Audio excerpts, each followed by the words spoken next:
சனி பகவான் வந்து சனி பகவானுக்கு வந்து என்ன பிடிக்குமோ அதை வந்து நம் செஞ்சோம்னா சனி பகவான் வந்து நம்மளுக்கு வந்து நல்லதே பண்ணுவார்.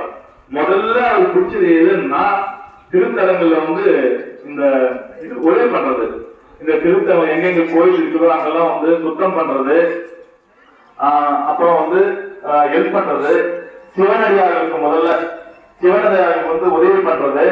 அதே மாதிரி இன்னொன்று என்னன்னா ஈசனை வணங்குனா சனி பகவான் ஒண்ணும் பண்ண மாட்டாரு. ஈசனை வந்து வணங்குனா சனி பகவானே ஒண்ணும் பண்ண மாட்டாரு. ஏன்னா அது வந்து சனி பகவான் வந்து சனி பகவானுக்கும் ஈசனுக்கும் பல சம்பந்தங்கள். அது வந்து அப்புறம் நான் சொல்றேன். இப்ப ஈசனை ஏன் வணங்கணும்னா ஈசன் தான் வந்து சனி பகவானுக்கு வந்து ஒரு பட்டம் கொடுத்தாரு. அதனால நமச்சிவாய நமச்சிவாயன்னு சொல்லிட்டு ஏழனா சனி நடந்தாலும் சரி, கண்டக சனி நடந்தாலும் சரி, அஷ்டமா சனி நடந்தாலும் சரி, நமச்சிவாய நமச்சிவாயன்னு சொல்லிக்கிட்டே இருந்தோம்னா, அதே மாதிரி ஈசன் திருத்தலங்களுக்கு சென்று கொண்டே இருந்தோம்னா பல அன்னதானங்கள் சேவைகள், அதே மாதிரி வந்து ஊனமற்றவர்கள் உதவி தனிமை இருந்தோம்னா சனிபகவான் பயப்படுவார் படத்துக்கு. அப்ப அவர் வந்து பர்மிஷன் கேட்பார். எப்பா அவருக்கு இவ்வளவு உதவி பண்ணிருக்காரு, இவர் வந்து எனக்கு வந்து நியாதி நியாதி நியாய தர்மம் அதெல்லாம் நீங்க தான் புடிச்சுங்க, இவங்க எப்படி பிடிக்கிறது நான் சொல்லிட்டு ஈசன் கையில பர்மிஷன் கேட்பாரு. அப்ப ஈசன் என்ன சொல்லுவாருன்னா, பொறுப்பா இவர் வந்து நல்லது பண்ணி இருக்காரு. ஏன்னா நான் நிறைய நிறைய பெரிய ஆளுலாம் பார்த்திருக்கேன்.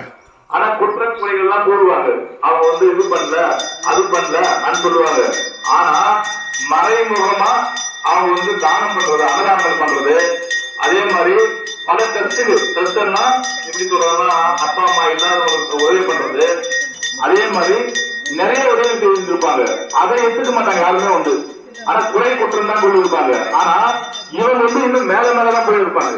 அது நான் நிறைய பேர் பார்த்திருக்கேன், பெரிய பெரிய ஆளுங்கள் எல்லாம் பார்த்திருக்கேன். ஏன் இவங்க வந்து இது மாதிரி இருக்காங்க இது மாதிரி இருந்திருக்காங்கன்னா அவங்க நிறைய கோயிலுக்கு வந்து மறைமுகமா பண்ணிட்டு இருக்காங்க. நிறைய பூஜைகள் செய்வாங்க, பூஜைகளை விட தர்மம் செய்வாங்க, எல்லாருக்கும் தெரியாமலே பண்ணிட்டு இருக்காங்க பல பேர் வந்து. அதனால வந்து அவங்களுக்கு வந்து தனித்தரம் வந்து வேற வழியே கிடையாது.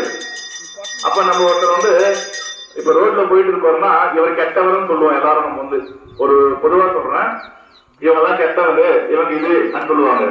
ஆனா அவரை பார்த்தீங்கன்னா நல்லது செஞ்சிருப்பாரு, மறைமுகமா நல்லது செஞ்சிருப்பாரு. என்ன பண்ணுவாருன்னா ஒரே இடத்துக்கு போயிட்டே இருப்பாரு.